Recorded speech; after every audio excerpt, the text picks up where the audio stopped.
Untuk mengantisipasi dampak bencana La Nina, Palang Merah Indonesia menggelar apel siaga dampak La Nina. PMI siap membantu masyarakat mengantisipasi bencana dampak La Nina. Apel siaga dampak La Nina dilaksanakan di Markas Besar Palang Merah Indonesia, Jakarta. Apel digelar serentak di seluruh markas PMI Indonesia. Apel dipimpin langsung oleh Ketua Umum Palang Merah Indonesia, Yusuf Kala. PMI menambah kekuatan personel termasuk ambulans, tangki air bersih, truk logistik untuk dampak bencana La Nina.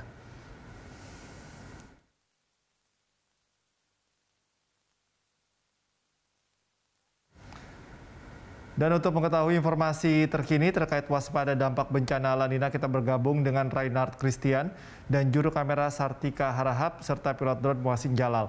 Reinhard, poin penting apa saja disampaikan oleh Yusuf Kala dalam kegiatannya hari ini? Lalu apakah PMI sudah memetakan wilayah mana saja yang mulai terdampak La Nina, lalu bagaimana mitigasinya?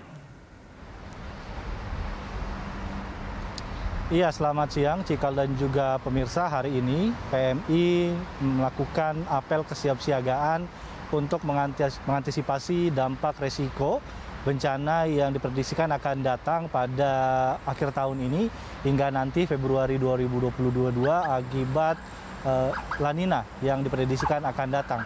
Mengingat BMKG sebelumnya sudah memprediksikan memang bahwa La Nina ini akan membuat curah hujan di beberapa daerah di Indonesia, khususnya di selatan Kalimantan, beberapa daerah di Sumatera dan juga Jawa akan mengalami curah hujan yang cukup tinggi dan tentunya bila tidak diantisipasi bisa mengakibatkan bencana seperti banjir dan juga longsor.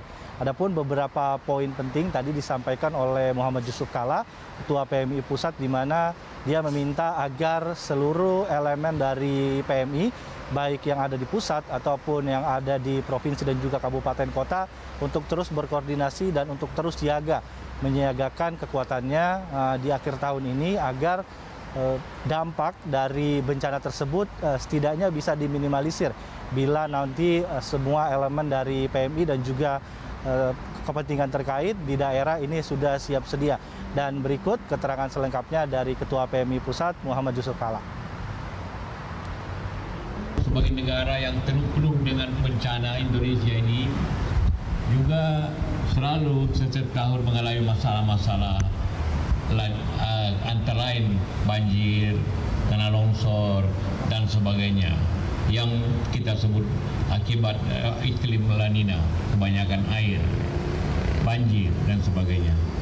Karena itulah maka pada bulan ini kita akan menghadapinya pada akhir-akhir tahun dan sampai awal tahun depan di seluruh Indonesia. Karena itulah kita butuh persiapan yang lebih baik. PMI sebagai bagian daripada masyarakat yang merupakan organisasi yang berada dalam posisi untuk membantu masyarakat yang mengalami kesulitan, tentu kita harus selalu siap siaga.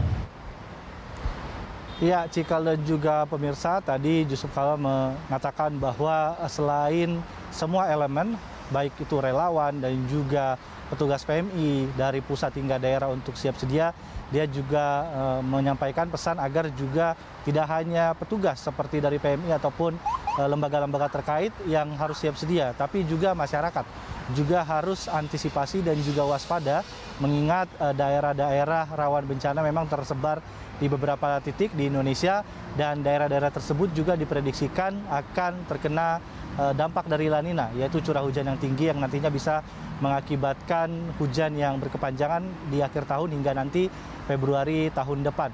Dan untuk itu pihak PMI meminta untuk daerah dan juga kabupaten kota untuk menyiagakan seperti mobil tangki air bersih dan juga ambulans dan juga perahu karet agar bila bencana terjadi akibat dampak La Nina tersebut, pemerintah ataupun instansi seperti PMI ini sudah siap dan bisa langsung membantu masyarakat agar dampaknya ini tidak terlalu besar bagi masyarakat, dan dengan adanya kesiapsiagaan ini dampak dari La Nina tersebut bisa diminimalisir.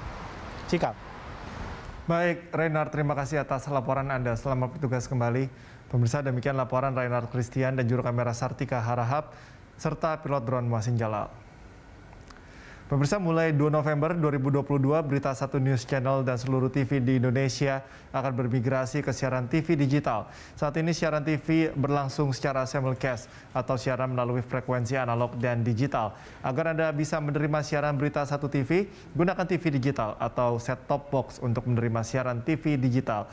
Dengan siaran TV digital, gambar akan lebih bersih, jernih, dan canggih.